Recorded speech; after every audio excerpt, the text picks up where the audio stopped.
आज मैं एक जहालत से भरे हुए उन्वान पर बात करने जा रहा हूँ, जहाँ के माशरे के लोग हराम चीज़ों को प्रमोट करना ज़्यादा बेटर समझते हैं। और हमारे माशरे की एक हकीकत ये भी है कि अगर कोई हमारे माशरे को गंदा कर रहा है, फहाशी फैला रहा है, तो हमारा माशरा उसे बढ़ चढ़ कर सपोर्ट करेगा।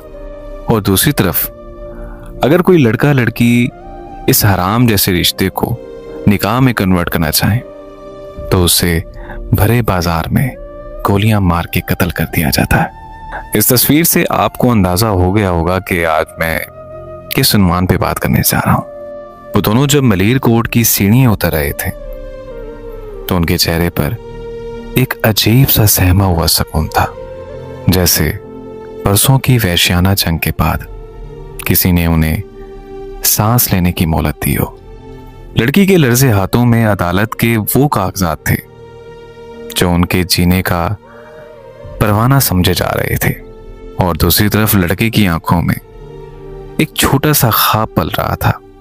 एक ऐसा घर जहां शाम को चाय ठंडी हो जाया करे और छोटी छोटी नोक झोंक सिर्फ इस बात पर हो कि आने वाले बच्चे का नाम क्या रखा जाए। कसूर सिर्फ इतना था कि वो दोनों एक दूसरे से मोहब्बत करते थे। कराची का शहर जो हमेशा की तरह अपने शोर और हंगामों में डूबा हुआ था, इनके लिए जैसे थम सा गया। लड़की ने सर उठाकर लड़के की आंखों में देखा और उससे पूछा कि अब तो हमें कोई भी जुदा नहीं कर सकेगा ना। लड़के ने मुस्कुराकर उसका हाथ थाम लिया, जैसे दुनिया की हर ताकत को वो चैलेंज कर रहा हो। अरे पगली, डरो मत, अब कानून बिल्कुल हमारे साथ है। मगर वो मासूम ये भूल गए थे कि इस धरती पर कानून सिर्फ किताबों की बोसीदा सफात में दम तोड़ता है और फैसले बंदूक की नालियां करती हैं।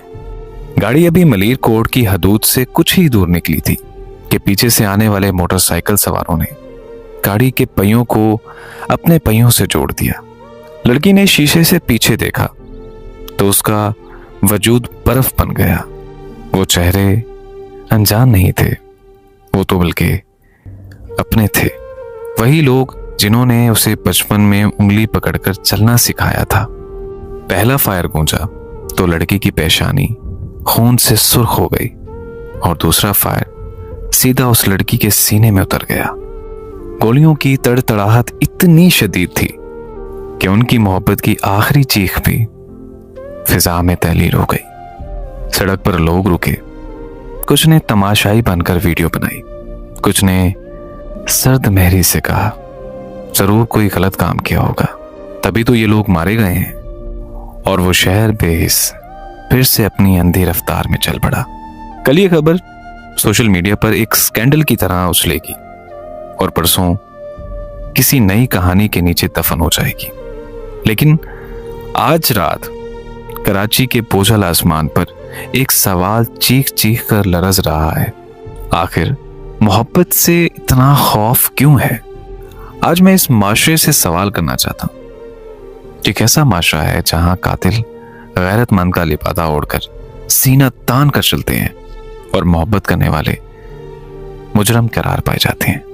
ये कैसा निजाम है जहां वालिदैन औलाद को जन्म देते हैं मगर उन्हें अपनी मर्जी से सांस लेने का हक नहीं देते।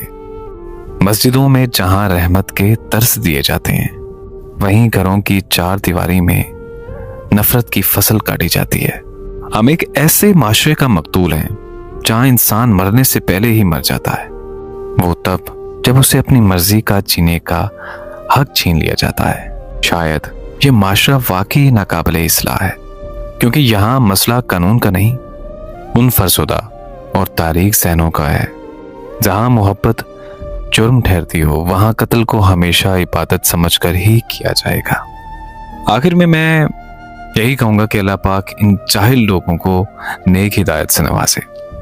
खैर, हिदायत भी अल्लाह ताला उन लोगों को देता है जो खुद कोशिश करते हैं। मेरी दुआ है कि अल्लाह पाक सब बहन बेटियों का नसीब अच्छा करे। आमीन।